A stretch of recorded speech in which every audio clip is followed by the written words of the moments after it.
esta 46ª Feria Internacional del Libro de Buenos Aires, les damos la más cordial bienvenida a este homenaje a Libertad de Mitrópolos. Coordina Leonor Fleming, quien nos hace el honor de acompañarnos, y participan Alejandra Nalib y Florencia Abate. Muy bienvenidas y tienen la palabra. Muchas gracias. Gracias.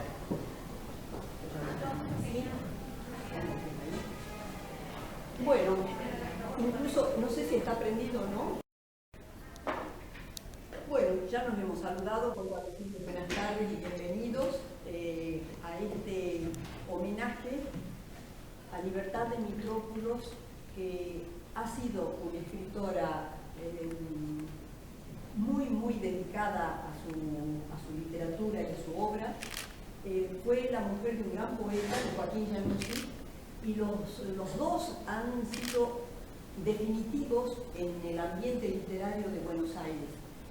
Joaquín tenía su grupo de poetas y como vivió más tiempo, también pudo dar todo eso que tenía de buen hacer y de buen escritor.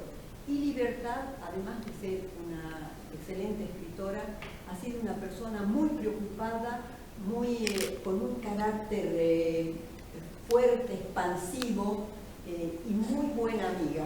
Lo que quiero yo, tal vez estoy en esta mesa porque he sido no solo lectora, sino amiga de esta pareja de los dos. Libertad siempre, inclusive los libros que tengo aquí, son uno de ellos dedicados, dice, a ustedes que están tan lejos pero tan cerca. Esa me encanta porque era cuando vivíamos hace años en España, y siempre que veníamos a Buenos Aires o que ellos iban a Salta, nos visitábamos. Así que bueno, además, como digo, de una grandísima escritora, una novelista, el género de ella fue la novela, aunque el primer libro es de poesía, comenzó con la poesía, y seguramente en esa pareja se dividieron, cada uno tomó su forma de comunicación de su arte, ¿no? Uno era el poeta y ella era la novelista, la prosista, porque también escribió ensayos, escribió biografías, en fin. Voy a presentar ahora, por eso digo que estoy muy encantada de que se haga, de que la Comisión de Cultura de la Fundación El Libro, con Nelia Espiño aquí presente, que es la directora de esa comisión, haya decidido hacer este homenaje a Libertad de Mitrópolos. Y ahora voy a decir brevísimas palabras para no quitar el tiempo a las protagonistas de esta mesa, a nuestras dos invitadas, y contarles a ustedes que fue realmente va a ser una falta que lamentamos muchísimo, de Mónica Silvi, que era la tercera invitada y que estaba después de los programas, que está con COVID de golpe, así que bueno, claramente me llamó desolada que no pudo venir. Y Mónica era una pieza muy importante porque ella fue muy amiga de Libertad. Libertad tuvo un problema de salud largo al final de su vida, y Mónica la acompañó, la ayudó, en fin, fue una persona muy próxima a Libertad, además de ser ella misma una muy buena poeta. Así que, bueno. Pero tenemos nuestras otras dos invitadas, de las que voy a leer brevemente unos datos de currículum, no un currículum largo para no quitar tiempo. María Alejandra Nallín, allá en la otra punta, ahí está. María Alejandra Nallín, entonces, jujeña, como Libertad de Mitrópolos, había nacido en San Martín, en Ledesma, en Jujuy, y después vivió, bueno, ya toda su vida adulta y productiva aquí en Buenos Aires. Bueno, María Alejandra Nallín, entonces, es jujeña, como Libertad, es doctora en letras por la Universidad Nacional de Tucumán, con una tesis sobre Libertad de Mitrópolos. O sea que ella ha estado investigando y sigue haciéndolo aún hoy. Aún sigue investigando, como digo, y escribió artículos sobre la obra de Libertad posteriores también a su trabajo de tesis.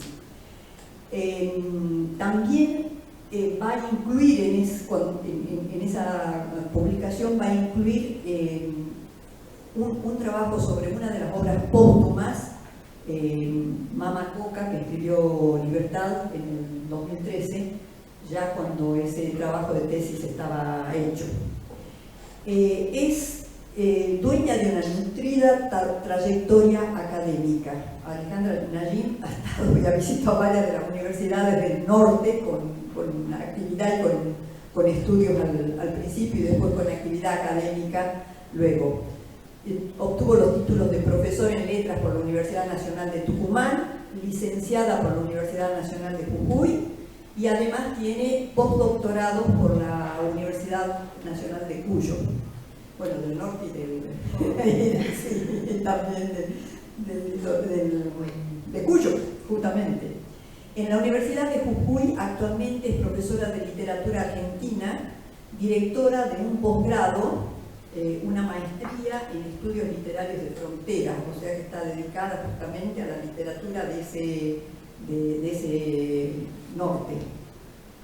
Y dirige proyectos de investigación en su calidad académica.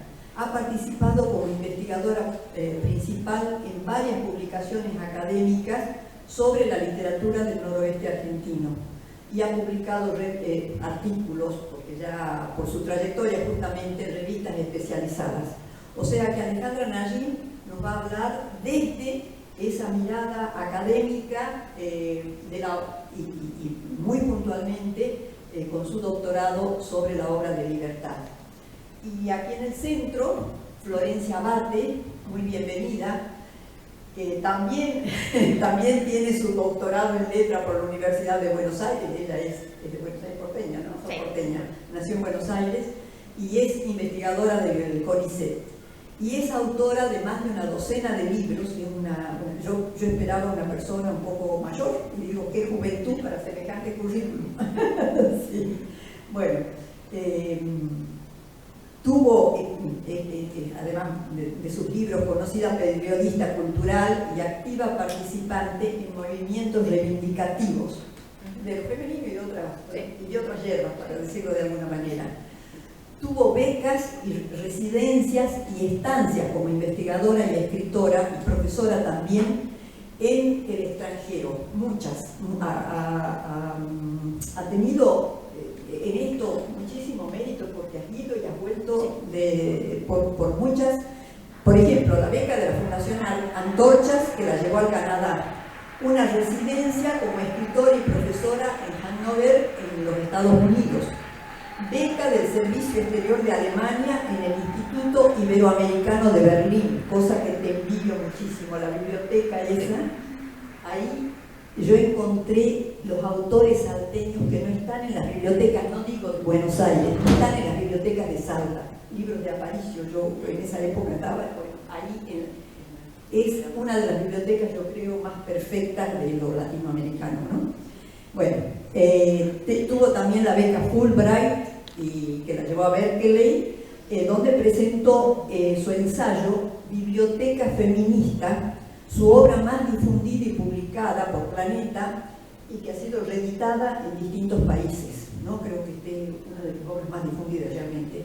Es autora de más de una docena de libros, cuentos, novelas, ensayos. Solo voy a mencionar dos y ella ya nos contará de otros. Las 7 maravillas del mundo, que es un libro para niños, o sea que también se movió por los distintos géneros, digamos, de la propia literatura, y Una terraza propia, que es una antología. Esto es muy interesante lo que hizo Florencia. Es una antología justamente de relatos de escritoras de su generación. En esa antología ella analiza la diversidad de voces y de estéticas de estas compañeras de generación y cuestiona ahí la noción de literatura femenina, tal vez por eso mismo, porque ha encontrado ahí mucha diversidad.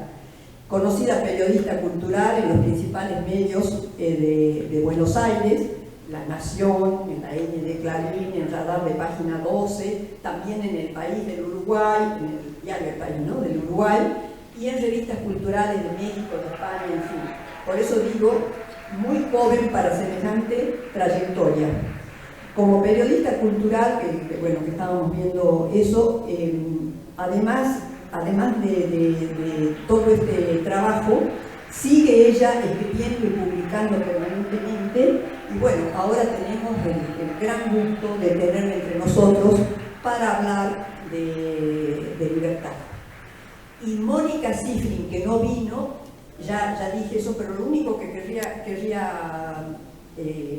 aportar más de Mónica, ella también tuvo la beca Fulbright y tiene un currículum muy interesante, pero sino que es fundamentalmente poeta y que también se ha dedicado a hacer talleres y a editora, porque tiene una editorial también en la que publicó su último libro, les digo solo el último, que lo publicó en 2018 y que se titula Un barco propio, el último libro de poemas de Mónica, que no nos puede acompañar por la pandemia.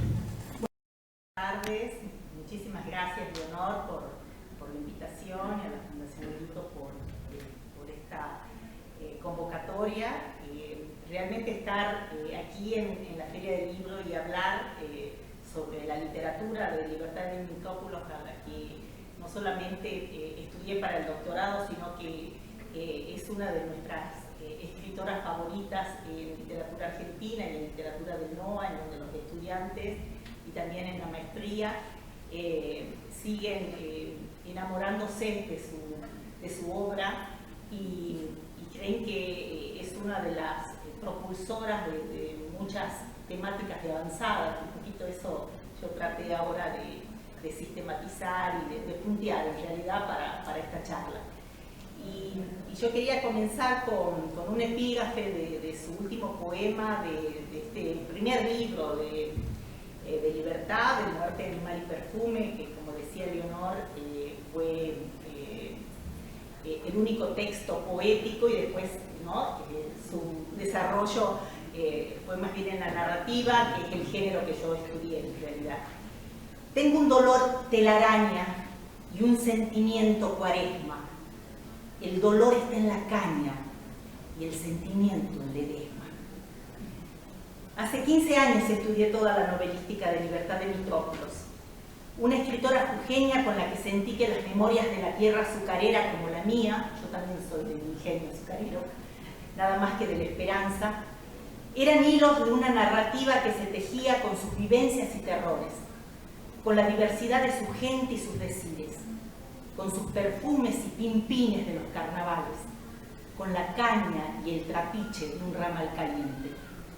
Pero cuando fui devorando cada uno de sus textos hasta la última novela póstuma, La Mamá Coca, que se publica en 2013, pensé que en la potencia de su obra, porque pudo mapear las Argentinas invisibles y reescribir sus historias. Pero además, porque al hacerme la pregunta que hoy nos convoca, ¿por qué leer a Dimitrópulos?, resultaron varios argumentos que me parecían sumamente importantes para revisar lo revolucionaria que fue su literatura y lo adelantada de su época por las problemáticas urgentes que están hoy en agenda. En primer lugar, porque reescribió el origen, refundar la historia. Y refundarla desde este carácter del nacimiento maldito, ¿no? En esa oda hace alusión precisamente a que se cumpla la vida, que se cumpla la muerte, si Ledesma vive y si Ledesma muere, ¿no? Eros y Tánatos de algún modo atraviesan toda su narrativa y toda su producción literaria, también ensayística, y también ese texto, ¿no?, de Manoa, que era la idea, ¿no?, de una literatura infantil, también infanto-juvenil. Y entonces, desde esa narrativa fundacional, volver a las fundaciones, volver al origen, como la fundación de la vieja Callastá, o la fundación de Santiago del Estero, o la fundación específicamente de lo que fue Ledesma, ¿no?, en los comensales, Flor de Hierro, Río de las Congojas, aspiran a desenmascarar, ¿no?, a quitar este velo de la historiografía oficial y de esas identidades que generalmente el relato de la literatura más clásica y también de la historia como un modelo canónico empieza a fracturarse y a desmontarse a partir de su literatura. Porque también escribe desde la oralidad y desde esa oralidad construye una literatura de las contramemorias. Y eso es a mí lo que más me interesó y me sigue, ¿no? me sigue interpelando su producción, porque es una literatura que desde la oralidad ingresa a los pueblos originarios, ¿no? Que reconstruyen otra memoria del país y que desplaza, por lo tanto, ese modelo de horizonte europeo, occidental y elitista. Porque además también a partir de la oralidad ingresan las fiestas, los rituales, el discurso y la oralidad de la tierra, ¿no? Esta capacidad también de empezar a nutrir su literatura con las voces y con los silencios de esas memorias que han estado generalmente acalladas o en las marginalidades. Y esto, revalidar esta oralidad con los ecos aborígenes, con las voces populares, ¿sí? Con el testimonio, no solamente de las comunidades que fueron fundantes de esa tierra, sino también de la expresión de la lucha obrera, ¿no? Lo sindical, los obreros, ¿no? Es decir, una literatura del obraje que es fuertemente también importante para revelar que es una literatura fronteriza, que sería como un tercer elemento, ¿no? ¿Por qué escribir las fronteras y por qué es una escritura de fronteras? Y esa escritura de fronteras no es solamente geográfica, es muy interesante porque toda la literatura de Dimitrópulos es una literatura que es viajera, ¿no es cierto? Es decir, va recorriendo todo el país, pero en los márgenes, por eso hablaba de estas Argentinas invisibles. Y en ese periplo, ¿no? En esos itinerarios, hace también un recorrido eminentemente político y una búsqueda de reivindicación de lo étnico, de lo lingüístico, de lo genérico. Entonces, las fronteras no solamente son geográficas, son políticas, ¿no es cierto?, son discursivas, sino que también son del conocimiento. Es poder hacer una nueva episteme, ¿no? De algún modo contribuye a fundar un conocimiento situado, ¿no? Y desde ahí pensar otro modo de hacer también literatura. Y esta narrativa, particularmente de las fronteras, como dos textos también claves, Piano en Bahía Desolación y La Mamá Coca, ¿no? Es decir, las fronteras como son transnacionales, ¿no? Es decir, Argentina que no se queda con los límites políticos que todos conocemos, sino cómo empezar a trabajar la nación patagónica, por ejemplo, o la triple frontera, ¿no? del norte entre Argentina, Paraguay y Bolivia.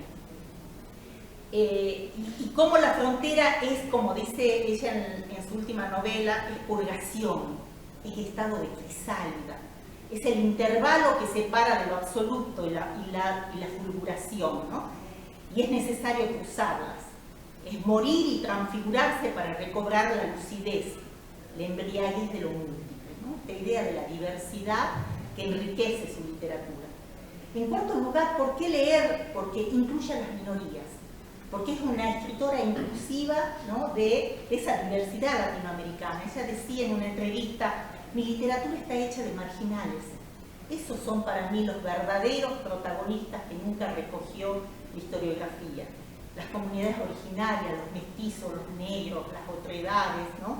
Que siempre han sido la amenaza de la monstruosidad para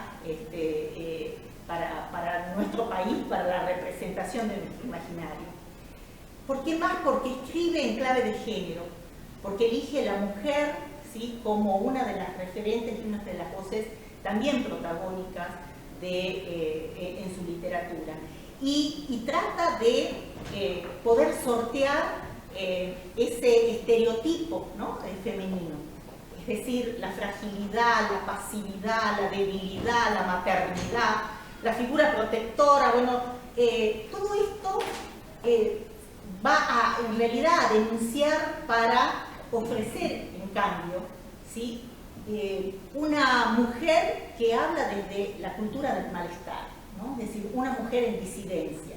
Y entonces aquí está siendo vocera de los cautiverios femeninos, de las prostituciones de las niñas y aborígenes, de la violación grupal, mal llamada en manada, de la trata de mujeres, ¿no?, de penélopes eróticas, de madres filicidas y abandónicas, de matriarcados y de heroínas, ¿sí?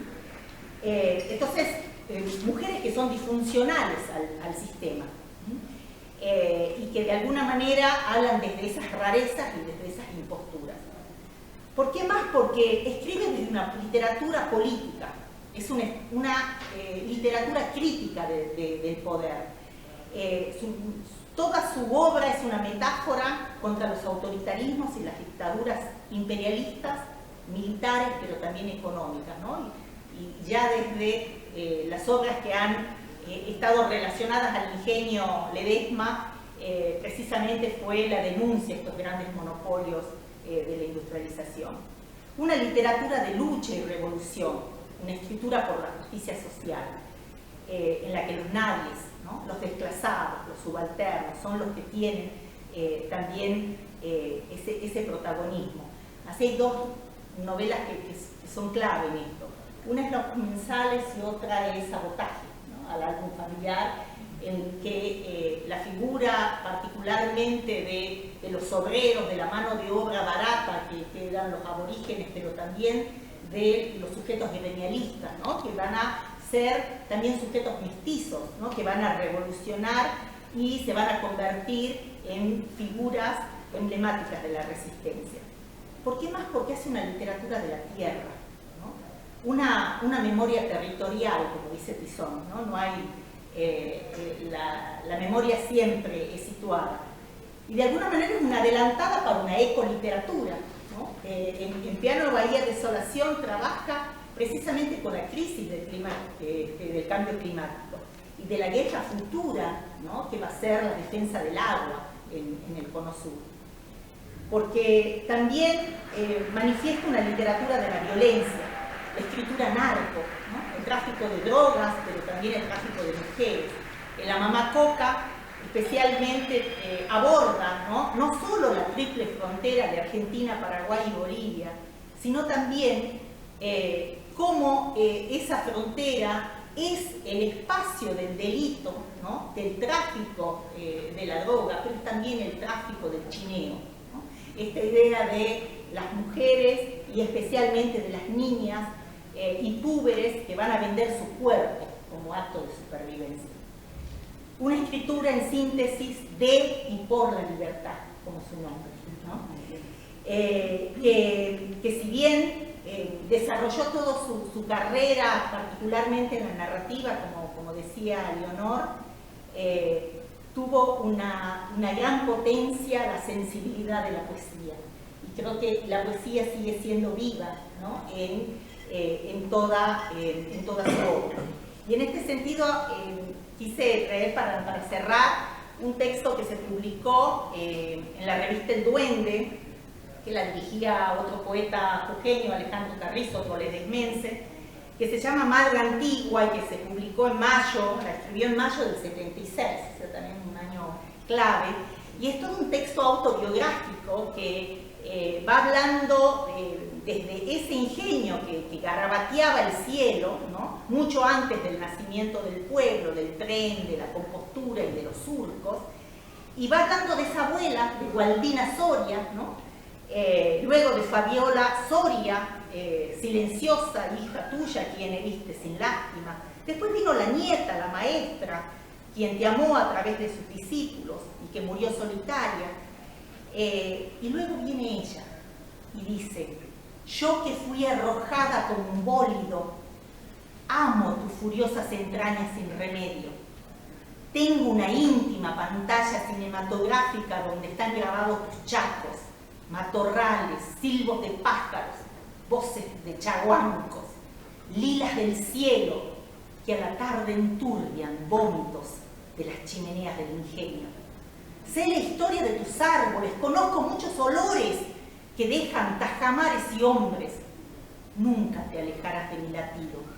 Mis huesos irán a conversarte junto a la gualdina, a la fabiola y a la maestra, tercas mujeres de tan dura tierra, en una ardiente y postergada charla, recostadas a la orilla del río. Vos tendrás que aguantarnos. Somos tus hijas trágicas y fieles, madre antigua. Muchas gracias. Porque realmente has traído la voz de la tierra y uno de los aspectos más fuertes de Libertad de Mitrópolis. Y vamos, como es múltiple, tiene también otros, así que ahora vamos, te doy esto si querés, mirá que ya está, lo compartimos con alguien. Bueno, buenas tardes, muchísimas gracias.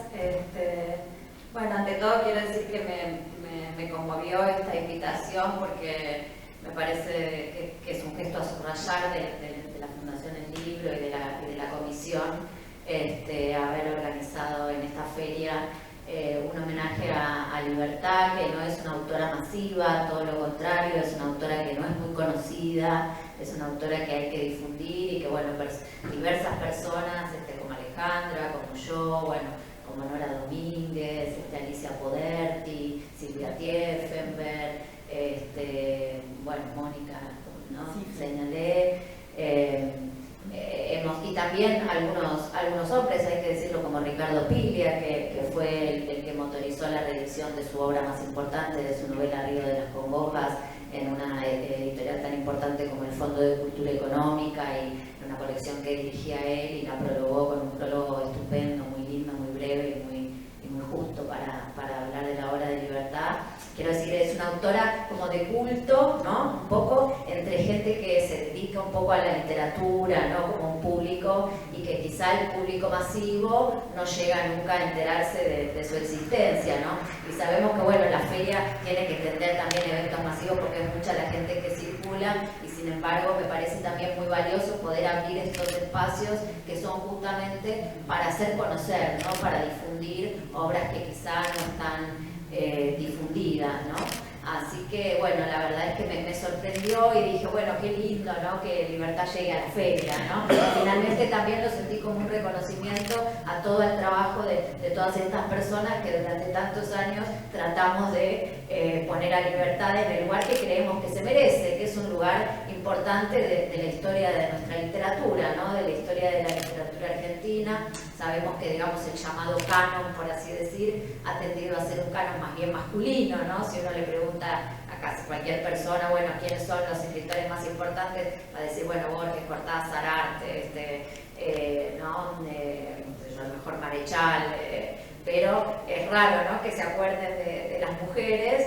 Y bueno, digamos, creo que en los últimos años se ha tratado también de iluminar justamente las obras de muchas mujeres que tienen obras muy importantes realmente y de una calidad literaria extraordinaria, como es el caso de la obra de Libertad, y que no han tenido el reconocimiento realmente, yo creo que ameritan, ¿no?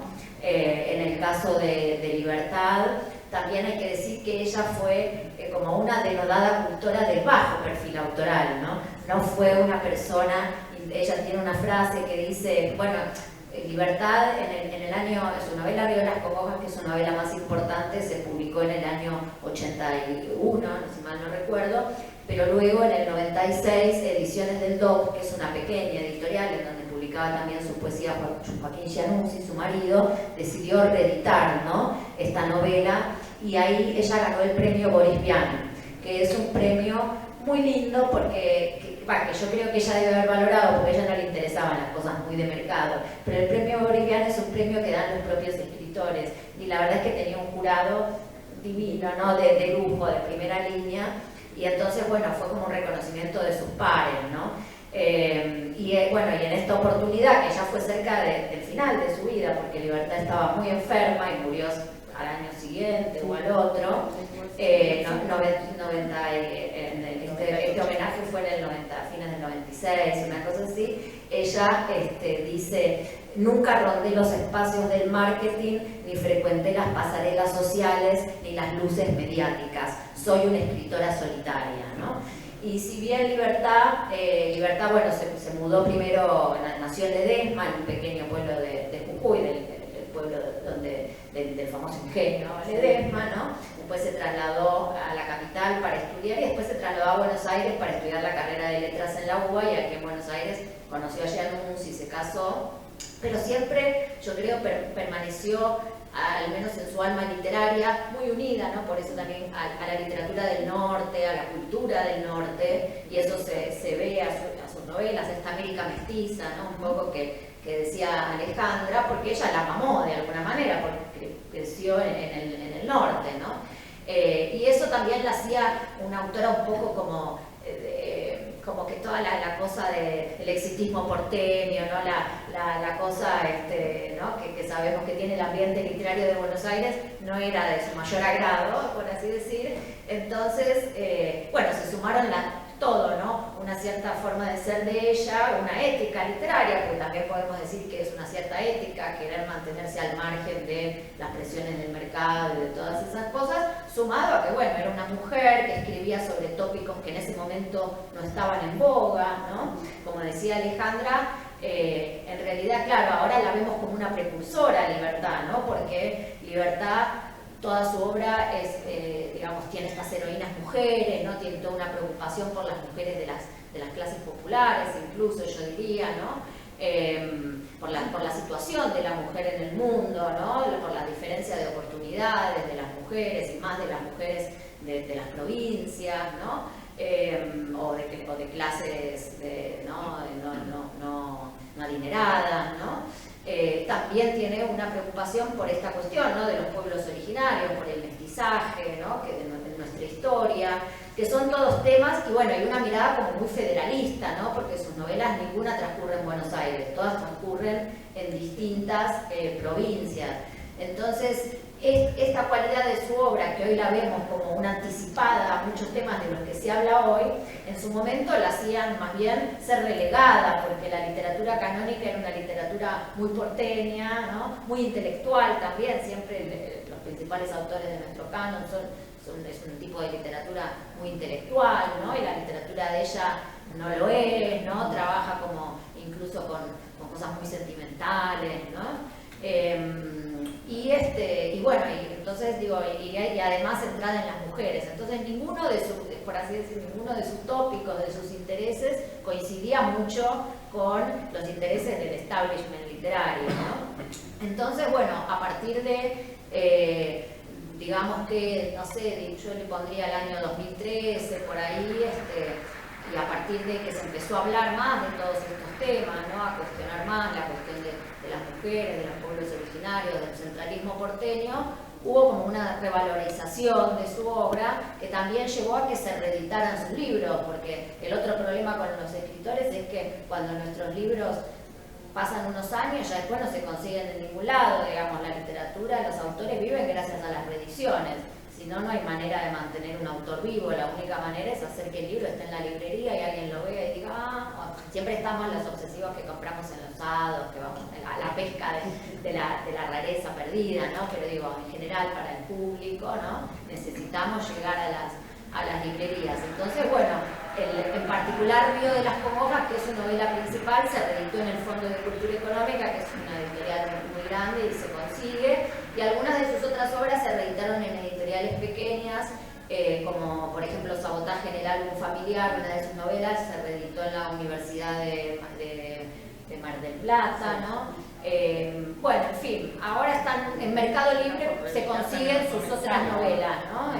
Yo las he comprado de esa manera, ¿no? Bueno, yo en particular la conocí a Libertad en el año 2003 recién, o sea, la empecé a leer. Yo estaba haciendo mi tesis de doctorado sobre la obra de Juan José Saer, Y bueno, la comisión que evaluaba mi proyecto de doctorado, mi proyecto era sobre cómo Sáer representa la historia argentina, pero de una manera muy rara, desde una perspectiva que no es la de la novela histórica, que no es la perspectiva a la que estamos acostumbrados, pero cómo toma contextos muy reconocibles de la historia nacional, ¿no? Desde la dictadura hasta, no sé, la proscripción del peronismo, la conquista, bueno, un montón de temas que están. Y cuando expuse mi proyecto, en la comisión que me oía estaba Noé Gitry, que se lo tengo que reconocer a Noé, y Noé le encantó mi proyecto y me dijo, y además la tenés que leer a Libertad de Mitrópolos, me dijo Noé, porque Libertad de Mitrópolos es otra autora, me dijo que trabaja la historia argentina desde una perspectiva muy rara, me dijo. Y bueno, le hice caso a Noé, que es una autoridad en materia de literatura argentina, por supuesto, y bueno, me conseguí el libro, que en ese momento no se conseguía, había que rastrearlo, qué sé yo, y me fascinó Río de las Congojas. Realmente a quien no la hayan leído les recomiendo la experiencia de leer Río de las Congojas, porque es una verdadera perla, es una novela muy poética, con una musicalidad muy especial, muy rara la construcción del lenguaje que ella hace, porque es un español que no es un español arcaico, pero tampoco es un español del presente. Es realmente una lengua propia la que inventa Libertad en esa novela, ¿no? Y la verdad que está construida inmejorablemente, es una novela muy bien construida. Entonces, bueno, yo quedé fascinada con esta novela. Para quienes no la han leído, les cuento que Río de las Congojas trata sobre, digamos, el contexto es la expedición de Garay, ¿no? La segunda expedición de Pedro de Garay, del conquistador español, al Río de la Plata, ¿no? Y es la época que Garay hace la segunda fundación de Buenos Aires. Pero ¿qué pasa? Antes de hacer la segunda fundación de Buenos Aires, él funda una ciudad que es Callastá, que fue la primera capital de Santa Fe, que después quedó relegada, es una ciudad que se ha quedado de lado y se ha fundado después la nueva capital de Santa Fe.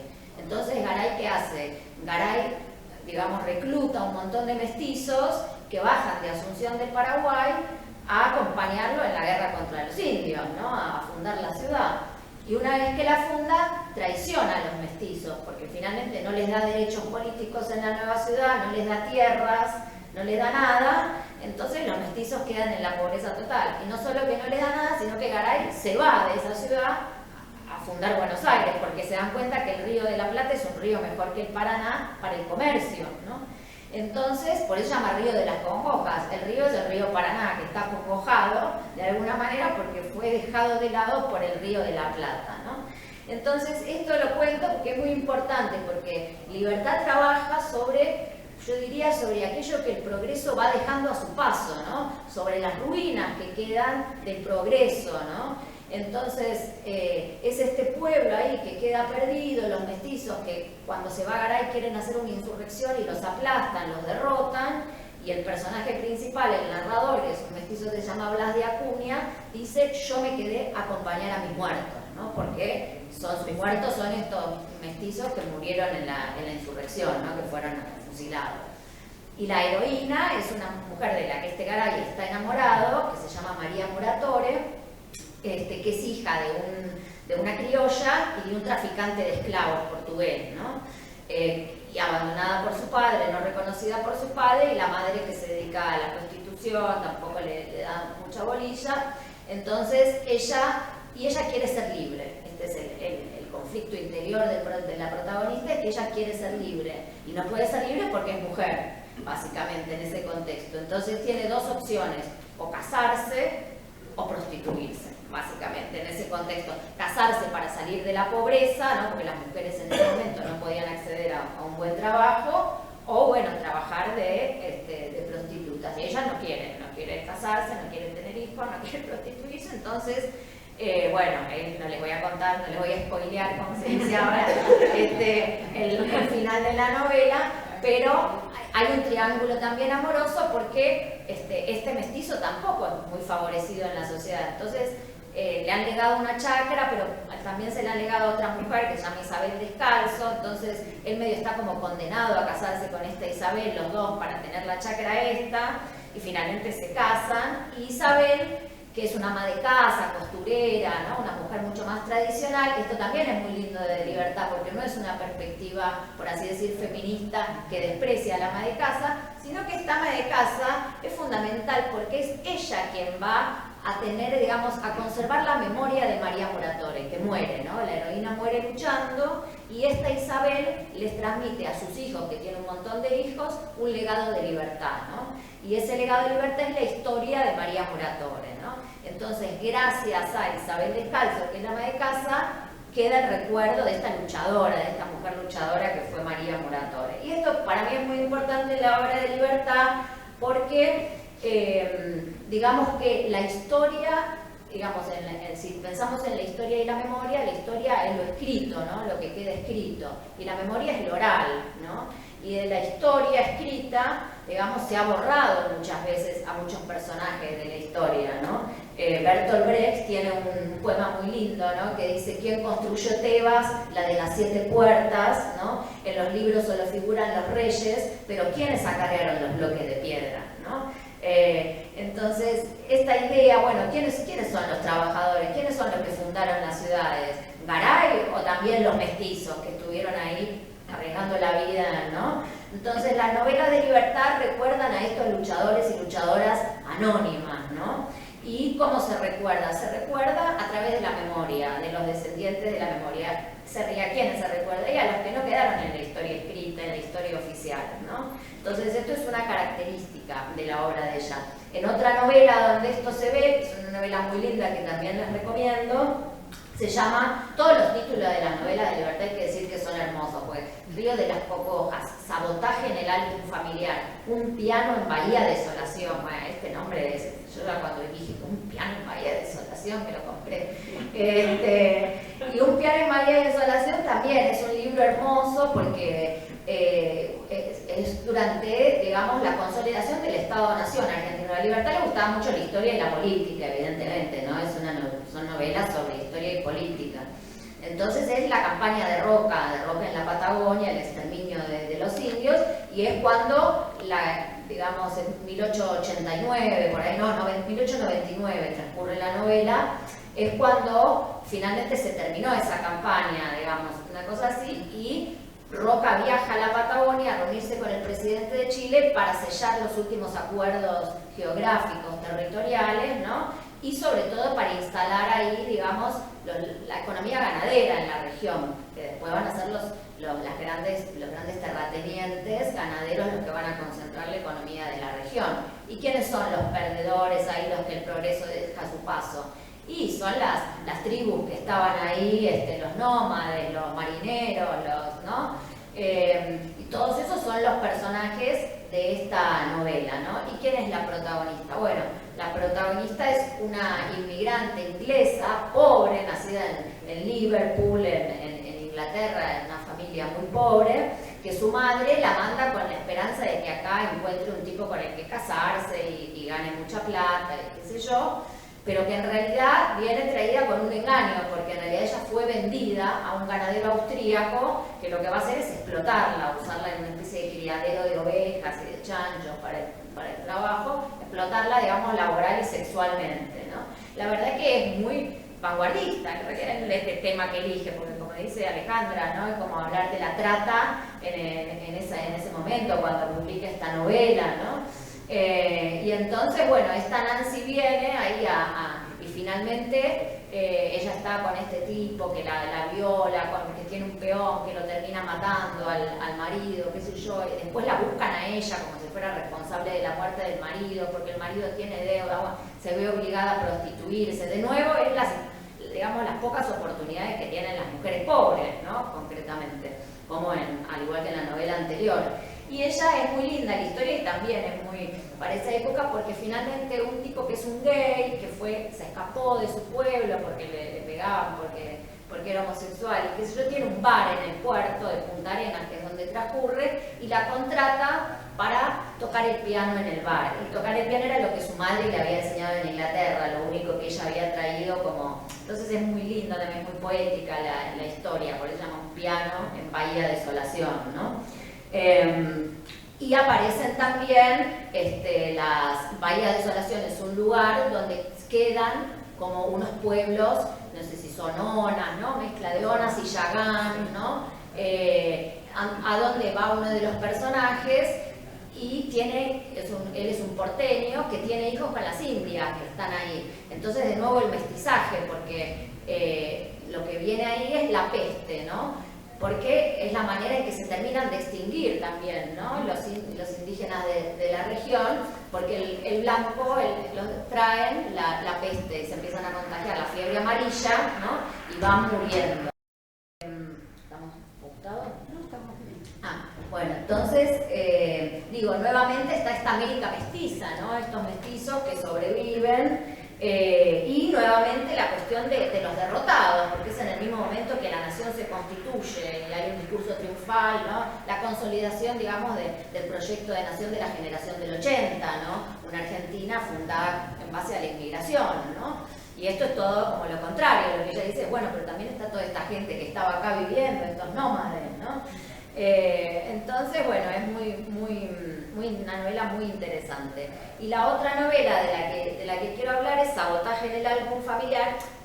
Elegí estas tres novelas porque me parecen las que a mí más me gusta cómo están escritas, pero además para que vean que hay un cierto carácter programático en la obra de Libertad, en el sentido que todas las novelas insisten sobre las mismas cosas, ¿no? Sobre estos personajes medio mestizos, sobre las mujeres, sobre estos momentos de Buenos Aires. También viene todo lo malo en la obra de Libertad, hay que decirlo, ¿no? O sea, por culpa de Buenos Aires el río Paraná queda olvidado, de Buenos Aires llega Roca a armar su proyecto ahí en la Patagonia. Y acá en esta novela también, ¿no? Hay algo malo que llega de Buenos Aires, porque el Sabotaje en el álbum familiar también la quiero señalar porque parte de la novela transcurre en Ledesma, que es donde nació Libertad, ¿no? Transcurre ahí en Jujuy y es una especie de... La personaje Gualdina es una especie de matriarca, es una mujer del norte que tiene como 12 hijos, cría a los nietos, ¿no? A los hijos de la hija, que la embaraza un gringo, cría a los hijos que tiene por ahí el marido que no se sabe con quién, en Villazón, ¿no? Algo muy característico también de la cultura, ¿no? Y bueno, y esta Gualdina tiene además ahora ya no se dice más mataca, está mal visto, pero en la novela aparece como mataca, ¿no? Huichi, en realidad es una empleada Huichi, que le compró un cacique por unas bolsas de harina, que es la mujer que trabaja con ella, que le ayuda a criar a todos los hijos, qué sé yo. Y es muy impresionante porque en la novela van muriendo todos y queda la que en la novela se llama la mataca, ¿no?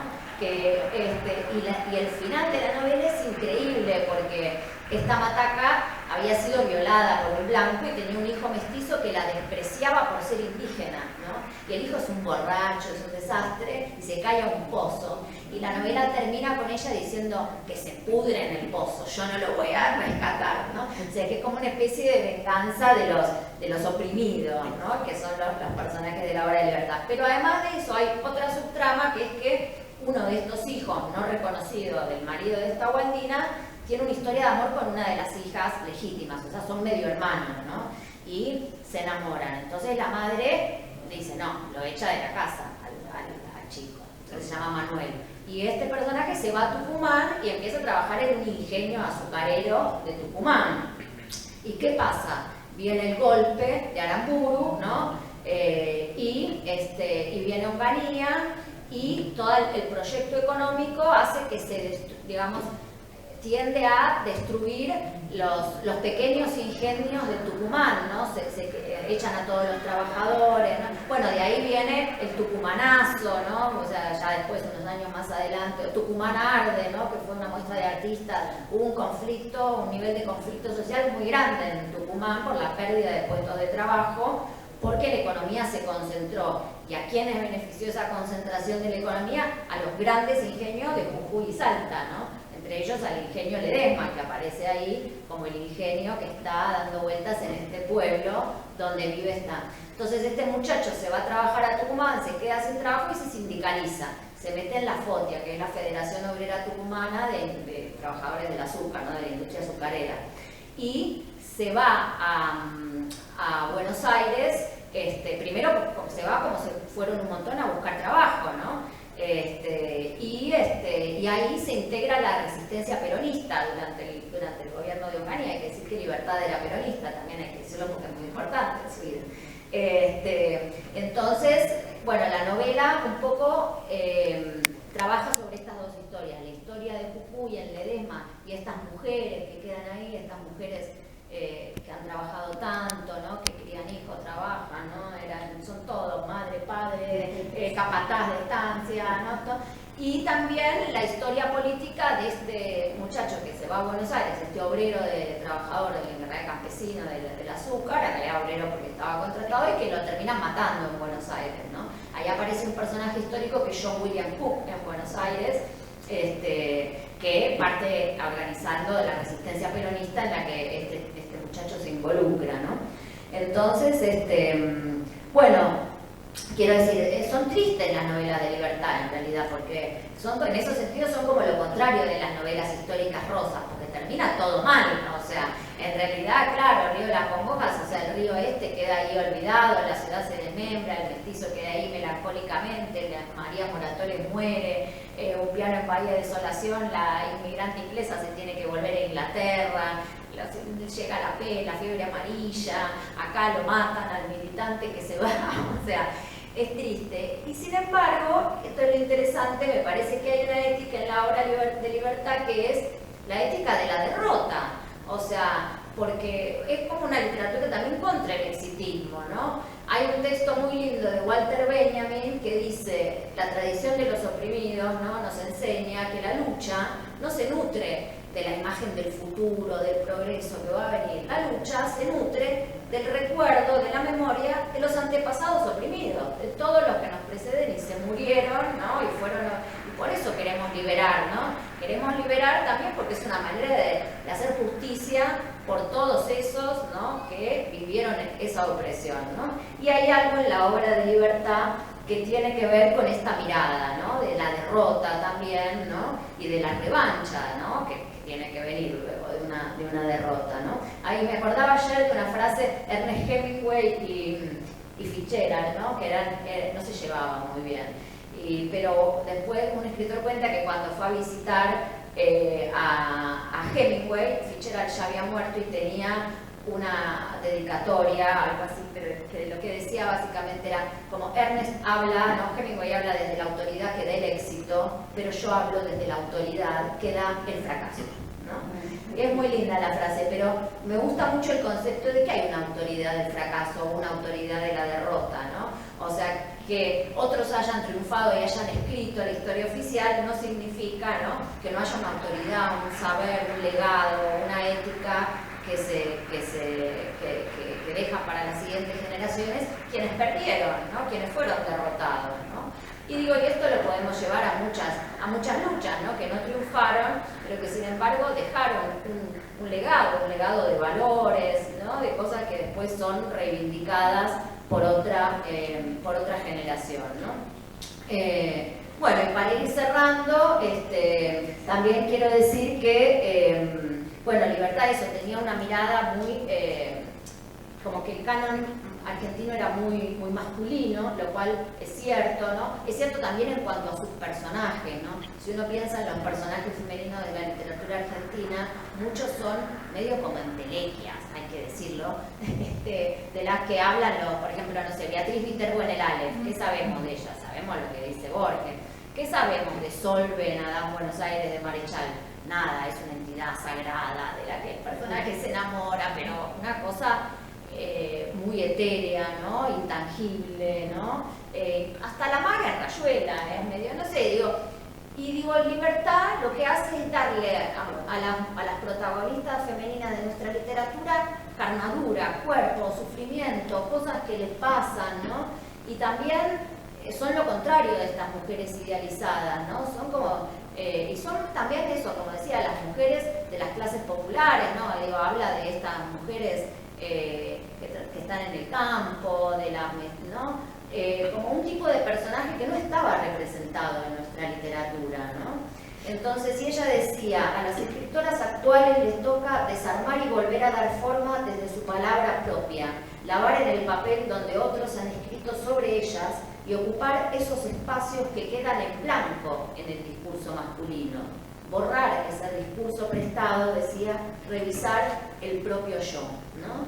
Muy interesante esto como programa que ella tenía. Después tiene un artículo que escribió que también es muy gracioso porque habla de que Octavio Paz dice que Sor Juana es como el padre de las letras mexicanas, o así. Ella dice, como Minerva que no nació de madre, sino de la cabeza de Zeus, así Sor Juana es reivindicada por Octavio Paz como el padre de los escritores mexicanos. Sor Juana debe ser varón o no será nada.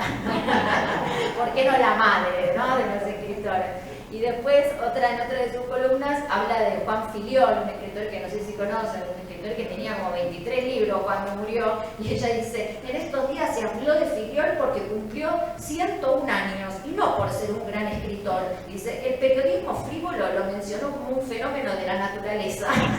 De los demás, algunas con verdaderas obras maestras, nadie se acuerda ni se estudian sus textos en las universidades. Tal omisión es uno de los lamentables huecos de la memoria argentina. Bueno, así que con esto quiero cerrar para decir que en este encuentro acá estamos también cubriendo uno de esos lamentables huecos de la literatura argentina, que es la propia obra de Libertad, ¿no? Florencia nos ha paseado por la vida. Bueno, Florencia nos ha paseado ya por la obra concreta, por los personajes concretos de Libertad, y como vos bien decías, han sido esas mujeres fuertes, de carácter, luchadoras, todo eso era Libertad. Ella en su vida, ¿no? Porque era una mujer así, fuerte, de carácter, luchadora, buena persona, porque todo esto hay también personajes así, pero que no son buenas personas, que no son queribles, pero bueno, Libertad tenía todas esas virtudes, y yo creo que, como ocurre con los escritores, Madame Bovary Senois y también todas estas mujeres de las que me estaba hablando, han sido en cierta medida la propia Libertad, las luchas de esa persona que viene justamente de un territorio marginal, vamos a decirlo, porque es así, el noroeste, que sigue siendo una zona que es la zona nuestra, la zona querida, la zona, también esas tierras más pobres, más marginales, más dejadas de la mano de Dios, hacen que sus gentes las quieran mucho, son muy entrañables, ¿no? Como el personaje que deja que se vayan los demás, pero él se queda en el río de las Congojas, y bueno, de eso está muy esa es la obra de Libertad, y me alegra mucho que hayas hablado de estas tres novelas, a las que yo también agregaría, ¿no? La Flor de Hierro, que también son novelas históricas, novelas. En la mesa se ha hablado de un análisis mucho más literario por un lado y más académico, puesto que el perfil de Florencia es académico, y también estoy todo el tiempo llamándola de Alejandre es académico, y bueno, y Florencia justamente de los contenidos, ¿no? Y de la opinión sobre esos contenidos de la novela de Libertad. Creo que esto ha hecho muy bien, porque ahí está muy bien representada la obra de Libertad y muy bien propuesta para la lectura, ¿no? Esas novelas con todo este material, pero son novelas que agarran como agarraría la novela que más nos interese, realmente que son novelas interesantísimas. Se ha hablado de muchas cosas, pero se ha hablado de algo que a mí también me ha parecido que es uno de los plus de Libertad en la creación literaria, que es el lenguaje. Lo mencionaron las dos, la creación de un lenguaje, porque la literatura es lenguaje, ¿no? Cuando el lenguaje falla la obra por un tema más grandioso y más estupendo que sea. Y la asociaba, no sé qué dicen ustedes, esta pregunta para la mesa, yo la asociaba a Libertad en su forma de encarar el lenguaje con Héctor Tizón, otro norteño, y otro norteño que crea un territorio. La puna de Tizón es la voz de Tizón para hacer esa puna. Y estos, tanto el pasado histórico de Libertad, es decir, todo ese río de las Congojas, como la Patagonia de Bahía de Desolación, son creaciones del lenguaje. ¿Cómo ha hecho ese lenguaje? Yo después de ver, he traído algunos porque releyendo justamente el Río de las Congojas, sacaba algunas palabras que son la pura invención del escritor. No, hay una base del modo de hablar propio del norte en esto. Y en la Patagonia está la aspereza, la violencia, sobre todo eso, la aspereza de ese mundo y por lo tanto de los personajes que llegan a ese mundo o que pertenecen a ese mundo. Ya las vidas, esas vidas muy desasistidas, y por otro lado, bueno, esta inglesa que es una pianista, una chica que ha estudiado el piano, una pianista, y que llega a ese mundo donde están los loberos. A mí lo que más me impresionó de esa novela, algo que he leído hace muchísimo, pero tengo la imagen, es una matanza de lobos por los que iban a sacarlos por los digamos, eran como piratas un poco, piratas de la lobería, porque mataban los lobos de mar, le sacaban la piel y vendían eso. Y estaban a la vez perseguidos por los que por las fuerzas, digamos, locales que tenían que vigilar las costas. Cuando yo leí ese libro, le pregunté a Libertad, porque como éramos amigas, le digo, ¿cuándo te has ido vos a la Patagonia? Porque era una imagen tan viva y tan bien hecha. Y dice, no he puesto los pies, nunca conocí la Patagonia, no estuve jamás en esas costas.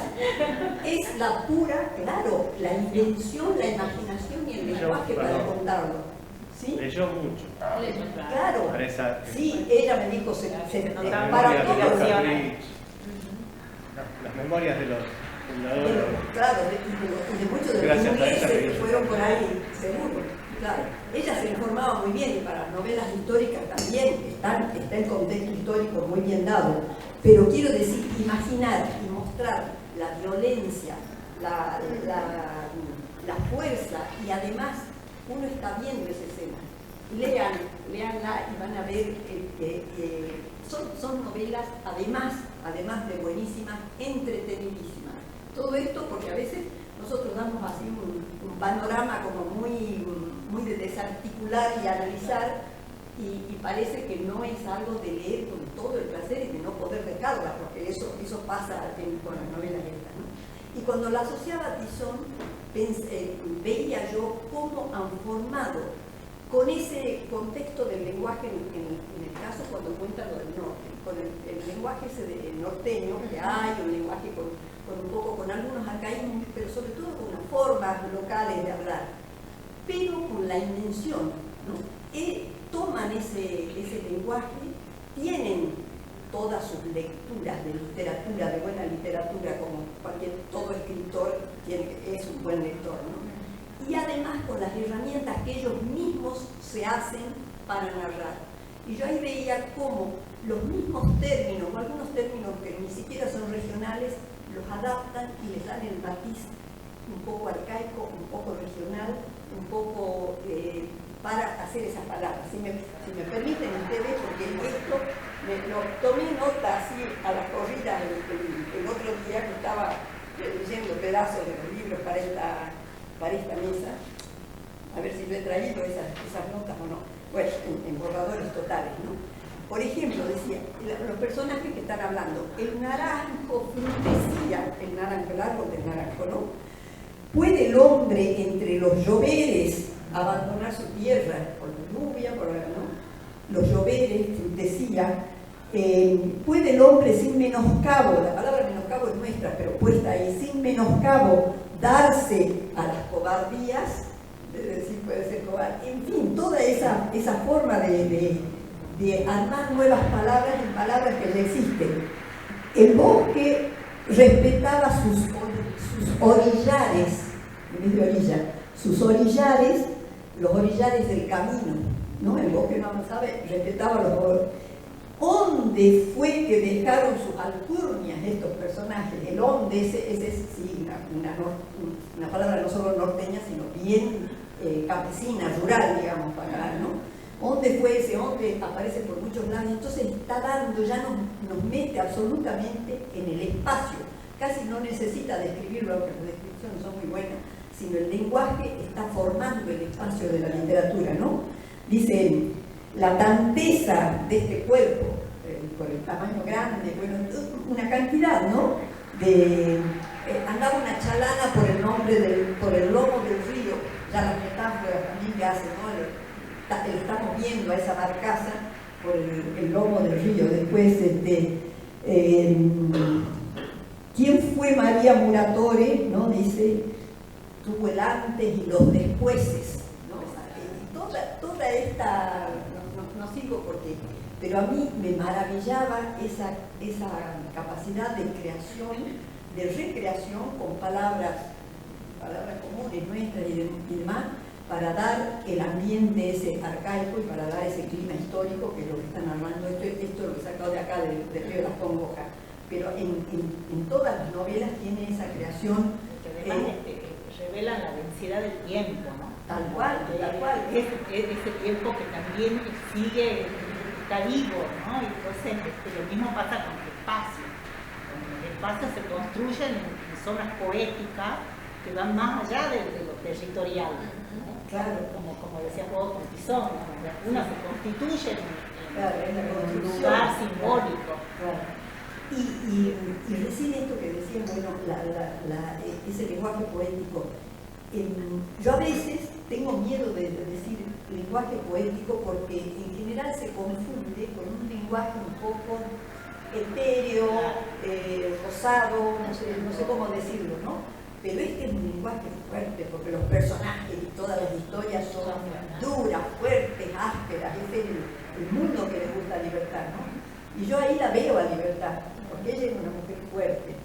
No sé cómo sería. Y además es provocativo, ¿no? Como vos hablabas del piano, en Bahía Desolación, piano en Bahía Desolación, no solamente el espacio ahí es de trabajar los confines, ¿no? Un lugar límite, sino de dar vuelta a todo el paradigma de la historia, porque todo el modelo de civilización barbarie ahí está invertido, ¿no? Dado vuelta quiénes son, ¿no? los civilizados ahí, claro. Quiénes son estos sujetos bárbaros, claro. Y estos loberos que supuestamente representan la cultura varonil, ¿no? El machismo, es el personaje que revela su homosexualidad, ¿no? Y que nunca podría, ¿sí? Ser un lobero, ¿no? Una figura que sea débil, que además escriba. Sí. Entonces, creo que eso también es poner en tensión la historia de la Argentina. Por eso coincido con Florencia, que la historia, hay una tensión con la historia para construir una literatura de las memorias, ¿no? Porque la memoria es afectiva, porque la memoria es sensorial, porque la memoria da la posibilidad de jugar con la diversidad, ¿no? Y con las versiones, reversiona, y no es monolítica, ¿cierto? Entonces quiebra esa hegemonía que generalmente es la que nosotros hemos estudiado. Claro. No sé si querés agregar algo sobre esta charla, o si ustedes quieren, porque como hemos dicho, esto va a ser una tertulia. Si ustedes, como somos pocos, ¿ya estamos? Perdón. Yo digo una cosa muy pequeñita. Bueno, yo estoy acá, no soy del campo de ustedes, soy académica, pero soy psicóloga. Estoy acá para compartir este espacio con mi prima, de la cual estoy muy orgullosa, talentosa, Carla. La verdad que me conmovió muchísimo lo que expusieron, porque bueno, obviamente cada uno habla desde el lugar universitario que está atravesada, y pensaba que realmente qué perla esta persona que digamos cambia en aquel momento el paradigma de cómo se mira el éxito.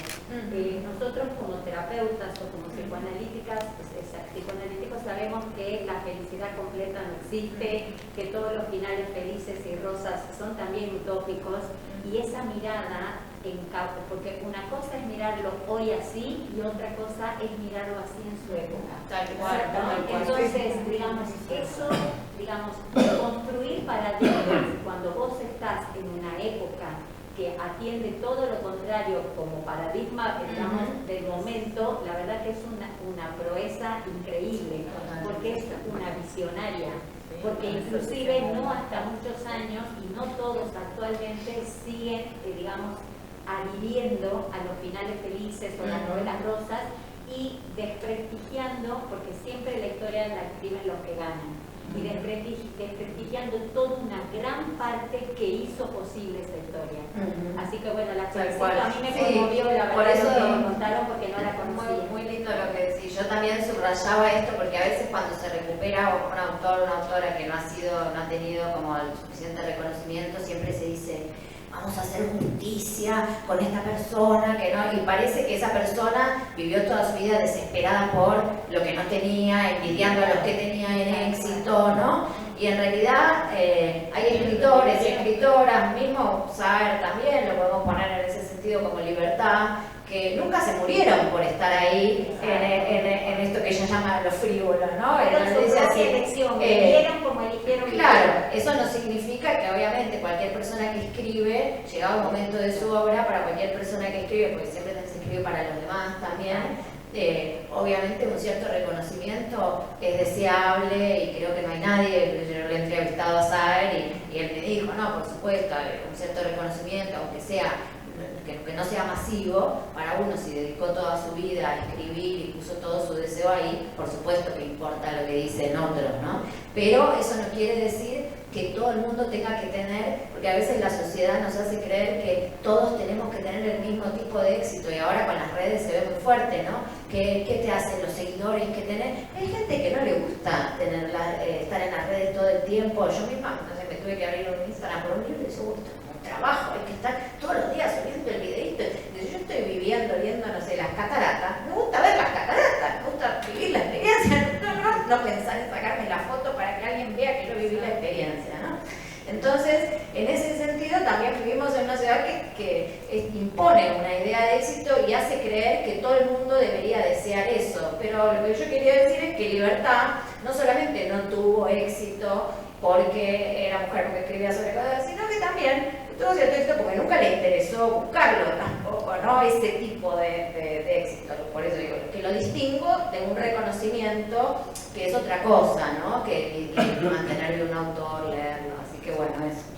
Y ahí una cosita que generalmente se la caracterizó en que sus obras eran fatídicas, ¿no? Es decir, había un cierto dejo de un determinismo, que había un fatum que terminaba así, por todo mal, entonces, y sin embargo hay en todas sus novelas esta posibilidad de que va a llegar el momento, ¿no? Está la esperanza latente en que va a estar el cambio, sí, ¿no? por Y eso ese decía cambio una va a ser, claro, el de la resistencia, el de los desplazados, el de las comunidades, es decir, eso es ese despertar, que también es el despertar latinoamericano, esto va a llegar. Entonces creo que ahí está la esperanza. Bueno, muy bien, les agradecemos mucho a Alejandra y a es lo que hoy se llama una escritora de culto. La conoce poca gente, pero la gente que la conoce no la deja de leer, de alabar y de recomendar. Bueno, eso es así, y por eso dijimos por qué leer hoy a Libertad de Mitrópolos. Y con esto cierro, como decía Ítalo Calvino, un clásico es un libro que nunca termina de decir lo que tiene que decir. Y los libros de Libertad no terminaron de decir, o sea que muy recomendables para ustedes y para amigos, y para cuando pregunten literatura argentina buena, de verdad, ahí está Libertad plantada. Muchas gracias.